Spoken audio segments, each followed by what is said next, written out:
گنج بخش فیض عالم، مظہر نور خدا، نام کا سارا پیر کامل، کاملاں راہ رہنما۔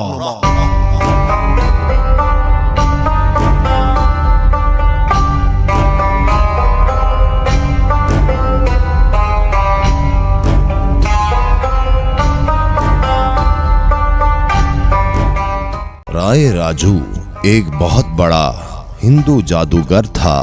لوگ اسے اپنے جانوروں کا دودھ دیا کرتے تھے، اور اگر اسے کوئی اپنے جانوروں کا دودھ کا نذرانہ نہ دیتا تو وہ اس کے جانوروں پر ایسا جادو کرتا کہ جانوروں کے تھنوں سے دودھ کی بجائے خون نکلنے لگتا۔ ایک دن ایک غریب بڑھیا تازہ دودھ کی مٹکی لیے جا رہی تھی۔ آپ رحمت اللہ علیہ نے آواز دے کر بلا لیا کہ یہ دودھ قیمت لے کر ہمیں دے جاؤ۔ اس نے کہا کہ یہاں سے چند قدموں کے فاصلے پر رائے راجو جوگی رہتا ہے، اور یہ دودھ اس کو ہی پہنچایا جاتا ہے، اور اگر نہ پہنچایا جائے تو جانوروں کے تھنوں سے بجائے دودھ کے خون آنا شروع ہو جاتا ہے۔ آپ نے تبسم فرما کر کہا کہ یہ دودھ ہمیں دے جاؤ تو تمہاری گائے کے دودھ میں خدا اضافہ کر دے گا۔ اس پر اس نے وہ دودھ آپ کی خدمت میں پیش کر دیا۔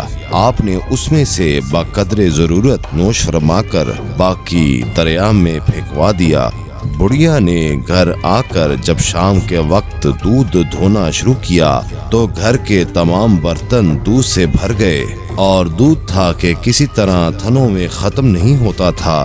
جب اس بات کی خبر اس کے ہمسایہ دیہاتوں کو ہوئی تو دوسرے دن وہ بھی اپنی اپنی دودھ کی مٹکیاں لے لے کر آپ کے حضور میں حاضر ہوئے۔ آپ ہر ایک کی مٹکی میں سے تھوڑا سا دودھ لے لیتے اور باقی دریا میں پھینکوا دیتے۔ اس طرح ان سب کے مویشیوں کے دودھ میں بھی افزائش ہوتی چلی گئی، اور تمام گرد و نواح سے دھرا دھر دودھ آنے لگا۔ اب لوگوں نے رائے راجو جوگی کے پاس جانا چھوڑ دیا۔